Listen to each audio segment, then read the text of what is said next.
Assalamualaikum warahmatullahi wabarakatuh. Perkenalkan, nama saya Witan Simidu. Saya berasal dari kelas D akuntansi. Di sini saya akan mempresentasikan hasil PPT saya mengenai statistika ekonomi. Definisi: statistika, ilmu pengumpulan, menata, menyajikan, menganalisis, dan menginterpretasikan data menjadi informasi untuk membantu pengambilan keputusan yang efektif. Sedangkan statistik, suatu kumpulan angka yang tersusun lebih dari satu angka. Selanjutnya, perkembangan statistik. Yang pertama, pada zaman Mesir dan Cina untuk menentukan besar pajak. Yang kedua, zaman gereja untuk mencatat kelahiran, kematian, dan pernikahan. Yang ketiga, tahun 1937, Tim Bergen mengembangkan ekonomi statistika.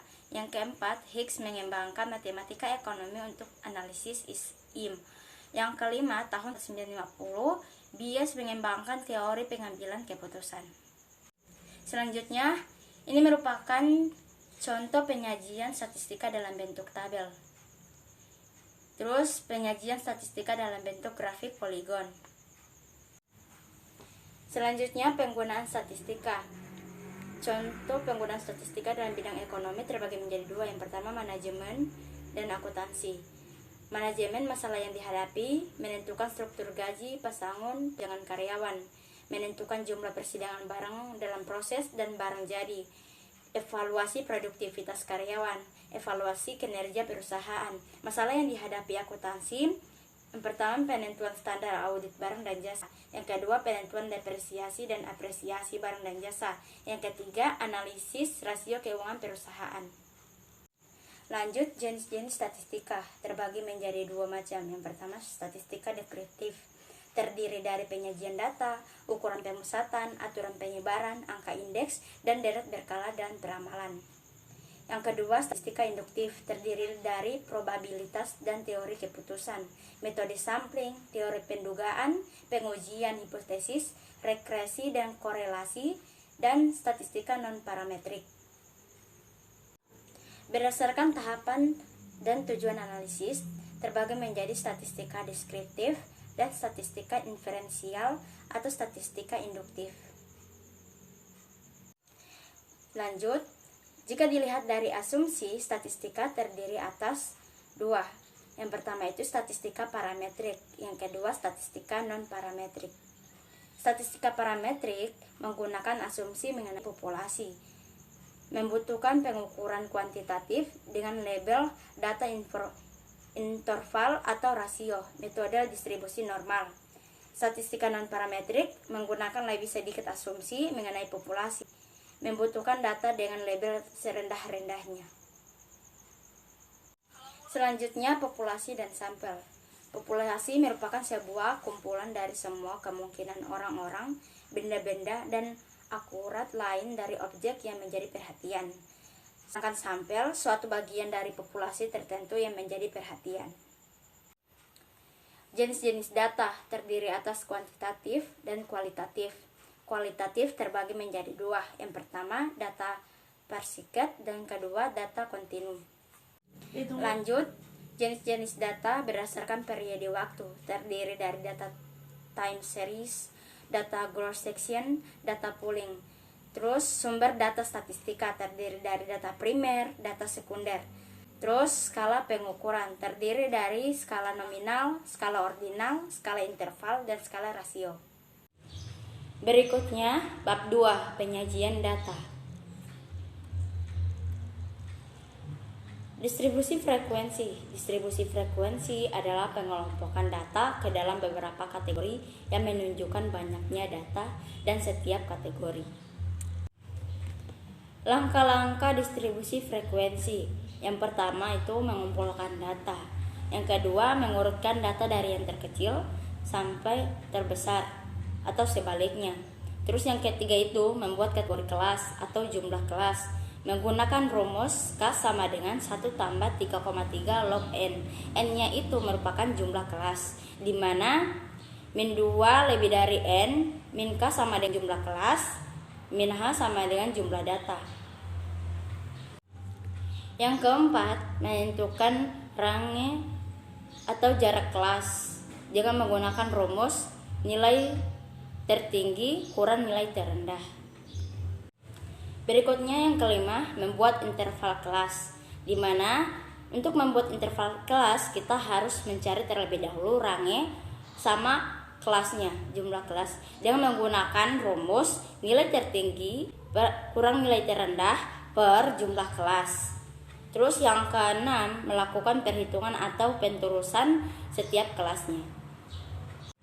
Selanjutnya contoh soal. Buatlah distribusi frekuensi dari 80 nilai mahasiswa dari mata kuliah Statistika Ekonomi. Penyelesaiannya yang pertama itu mengurutkan data dari terkecil sampai besar. Di sini sudah kita temukan data terendahnya atau data terkecil sama dengan 35. Terus data terbesar atau data tertingginya sama dengan 99. Selanjutnya kita akan mencari banyaknya kelas atau jumlah kelas, interval kelas, terus range. Banyaknya kelas kita menggunakan rumus K sama dengan 1 tambah 3,3 log N. Di sini kita dapat N-nya 80 atau jumlah kelasnya 80. Hasilnya 7 kelas atau 8. Di sini kalian pilih salah satu menggunakan 7 atau 8. Terus range-nya R sama dengan nilai tertinggi dikurang nilai terendah sama dengan 99. Nilai tertingginya itu 99 dikurang nilai terendahnya itu 35 sama dengan 64. Berikutnya mencari interval kelas, yaitu kita harus mengetahui terlebih dahulu range-nya berapa, terus jumlah kelasnya berapa.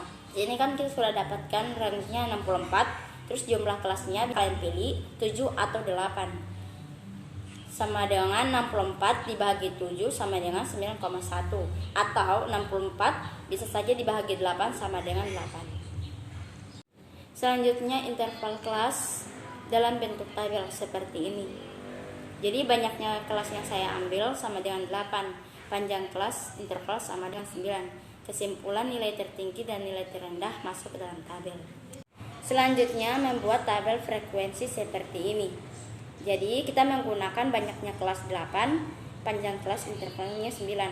Setelah kita sudah menentukan interval kelasnya, sekarang kita mencari frekuensi dari masing-masing kelas.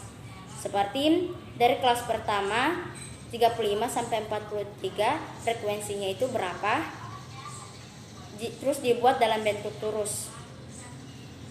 35 sama dengan 43 itu frekuensinya 3. Terus 40 kelas kedua 44 sampai 52 itu frekuensinya itu 3. Sampai seterusnya sampai frekuensinya itu kita dijumlahkan akan menghasilkan sesuai data sama dengan 80. Nah, setelah mendapatkan kelas interval dan frekuensi dari masing-masing kelas, kita akan membuat penyajian grafik itu dalam bentuk histogram dan poligon. Jadi histogram itu adalah dalam diagram batang, poligon itu diagram garis. Jadi data yang diperoleh untuk membuat grafik itu adalah kelas interval dan jumlah frekuensi dari masing-masing kelas. Nah, setelah kita menentukan frekuensi, kita cari TP kelas atas dan TP kelas bawah. TP kelas atas itu batas atas tambah 0,5, sedangkan TP kelas bawah batas bawah kurang 0,5. Nah, batas atas itu angka-angka yang berada di kelas interval yang sebelah kanan. Jadi kalau kelas 1 batas atasnya itu 43, batas bawahnya itu 35. Seterusnya untuk kelas yang berikutnya untuk 2 sampai 8. Begitu, jadi hingga dihitung masing-masing TP kelas atas didapat 43,5 dan TP kelas bawah itu 34,5. 43 dibagi 2 sama dengan 39. Nah, seterusnya perhitungannya seperti itu sampai kelas kedua dan ke-8. Selain mencari TP kelas atas dan TP kelas bawah, berikutnya kita mencari titik tengah. Rumusnya batas bawah ditambah batas atas dibagi 2. Jadi kelas batas bawahnya itu 35, sedangkan batas atasnya. Nah, untuk menggambarkan dalam bentuk histogram dan poligon yang digabung seperti ini, kita harus mencari dulu titik kelas bawahnya dan titik tengah untuk mempermudah menggambar. Jadi gambarnya hasilnya seperti ini. Frekuensi relatif itu akan mencari presentasi dari masing-masing kelas interval. Jadi rumusnya frekuensi kelas dibagi jumlah frekuensi keseluruhan dikali 100. Jadi misalnya kelas 1 frekuensinya 3 dengan jumlah frekuensi kelas 80 dikali 100 itu didapat 3,75%. Jadi untuk kelas 2 dan seterusnya caranya seperti itu. Nah, penyajian grafik ini selanjutnya dalam bentuk diagram PI atau lingkaran. Nah, untuk membuat grafik ini, itu datanya dibutuhkan adalah kelas interval dan frekuensi relatif yang dalam bentuk presentasi. Jadi dari grafik kita akan melihat frekuensi paling besar itu berada di kelas mana. Kalau di sini yang kita lihat yang paling besar adalah 26,25%. Itu ada di kelas 6. Kemudian paling kecil itu di kelas 1, 2, 3 dan kelas 8 itu yang paling kecil 2,5%. Selain frekuensi relatif, ada juga namanya frekuensi kumulatif. Frekuensi kumulatif itu sendiri terbagi dua, yaitu frekuensi kumulatif lebih kecil ataupun frekuensi kumulatif lebih besar. Itu frekuensi kumulatif lebih kecil kelas 1 jumlahnya frekuensi kurang dari batas bawah. Artinya di bawah dari angka 35 apakah ada frekuensinya? Jelas tidak ada atau 0. Karena frekuensi itu dia dimulai dari angka 35 ke atas. Jadi ketika kita mencari frekuensi di bawah dari 35 atau kurang dari batas bawah 35 berarti nilainya 0. Nah, untuk mencari kelas 2 frekuensi kumulatifnya berarti cari di bawah dari batas bawahnya, di bawah dari nilai 44 itu. Frekuensinya berapa? Jadi kita lihat frekuensi untuk kelas 2 itu kita perhatikan kelas pertama, jadi lihat frekuensinya 3 ditambahkan dengan 0. Yang tadi jumlahnya 3 dan seterusnya seperti itu. Frekuensi kumulatif lebih besar atau lebih dari, kita bisa lihat dari yang kelas pertama, frekuensi di atas nilainya 35. Nah, jadi nilai di atas 35 frekuensinya adalah 80. Berarti frekuensi dari kelas pertama sampai kelas ke-8 itu yang frekuensi kumulatif lebih besar kelas pertama. Kelas kedua berarti kita hitung frekuensi dari kelas kedua sampai kelas ke-8 itu adalah 77 dan seterusnya seperti itu. Jadi masing-masing grafik itu yang dibutuhkan itu berbeda-beda. Nah, untuk penyajian grafik dalam bentuk objektif, data yang dibutuhkan itu adalah selain dari kelas intervalnya, itu ada data frekuensi kumulatif kurang dari dan frekuensi kumulatif lebih dari. Baiklah, itulah hasil dari presentasi saya.